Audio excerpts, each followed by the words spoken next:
దాదాపు సొంత డబ్బులు పెట్టుకొని ఎవరు కూడా పార్టీ నుంచి ఎలాంటి లేకుండా సొంత డబ్బులు పెట్టుకొని వాళ్ళ మంచి కొంతమంది వ్యక్తులు యువత వాళ్ళ ఉద్యోగాలు వదులుకొని కూడా ఈ రోజు ఈ ఆవిర్భావ సభకి రావడం జరుగుతుంది. దీనికి చాలా గర్వపడుతున్నాము. భవిష్యత్తులో కూడా ఇలాంటి ఆవిర్భావ సభలకు ఇంకా విజయవంతం చేయాలని. కొంతమంది వైసీపీ వాళ్ళు కొన్ని కామెంట్ చేశారు, అంటే డబ్బుల కోసము, బిర్యానీ పొట్లాల కోసము, మందు కోసము సభకు వస్తున్నారు ఆవిర్భావ సభకని. సో వాళ్ళకి మీరేం చెప్తారు? అది వాళ్ళ సభలకు పోతారన్న. వాళ్ళ సభలు ఏంటంటే కొంచెం చెచ్చగాళ్ళు ఉంటారు. 500కి 1000 రూపాయలకు ఆశపడి బిర్యానీ పోయే బ్యాచ్. మాదట్లా కాదు. మాదంతా మాది ఏంటంటే ఓన్ టాలెంట్. అంటే కళ్యాణ్ గారి సిద్ధాంతాలు నచ్చి ఆయన వ్యక్తిపరంగా ఆయన మంచి ఒక వ్యక్తి కాబట్టి దేశానికి ఏదో చేయాలని ఒక స్థాయితో ఉన్నాడు కాబట్టి అతన్ని మేము సొంతంగా మేము ట్రావెల్ అవుతాం. కానీ అలాంటి బిర్యానీలు ఆశించే టైప్ కాదు. ఆ వ్యక్తిత్వం కూడా కాదు మాది. అంటే కళ్యాణ్ గారు ఒక్కడే అడుగు పెట్టి చరిత్రని తిరగరాసినాడు. సో రాబోయే రోజుల్లో ఎలా ఉంటుంది ఆయన పొలిటికల్ లైఫ్? ఆల్రెడీ మనం చూసినాము. దాదాపు మన ప్రధానిగా నరేంద్ర మోడీ గారే మన కళ్యాణ్ గారిని సునామీ లాగా, తుఫాన్ లాగా అంటే మొత్తం యావత్తు భారతదేశం చూసే విధంగా ఆయననే ప్రశంసించారు. కానీ భవిష్యత్తులో కూడా కళ్యాణ్ గారు ఉన్నత స్థాయికి ఎదుగుతారు. అలాగే తెలుగు రాష్ట్రాల్లో కూడా జనసేన పార్టీని మరింత బలోపేతం చేసి ఉన్నత స్థాయికి వెళ్లే విధంగా కళ్యాణ్ గారు కృషి చేస్తారన్న దానికి మనంతా యువతంతా కార్యకర్తలు అందరం సహకరిస్తాము.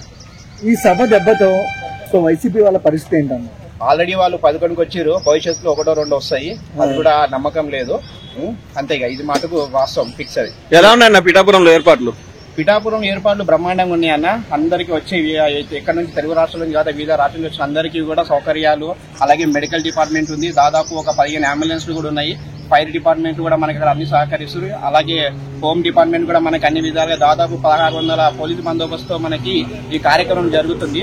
మెడికల్ క్యాంపులు కానీ అలాగే ఆహార సంబంధించిన కూడా అన్ని ఇక్కడ కార్యక్రమాలు బాగానే జరుగుతాయి. అంటే వేసవి కాలం కదా, వాటర్ గానీ అవన్నీ గ్లూకోజ్ అలాంటివి, వాటరు మజ్జిగ అన్ని కూడా ప్రొవైడ్ చేస్తున్నారు. టిఫిన్ కూడా ప్రొవైడ్ చేశారు. ఎవరి కాలంలో స్వచ్ఛందంగా ఎక్కడికక్కడ పాయింట్లు పెట్టుకుని ఎవరికి ఎలాంటి ఇబ్బంది లేకుండా ఆకలికి భోజనం ఎక్కడికక్కడ భోజనం ఏర్పాట్లు చేశారు. అంటే రోడ్డు మజ్జిగ, మంచినీళ్లు, మన చలివేంద్రాలు చాలా భారీ ఎత్తు మొత్తంలో పెట్టారు.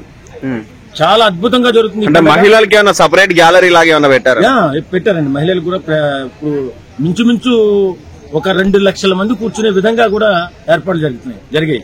ఓకే.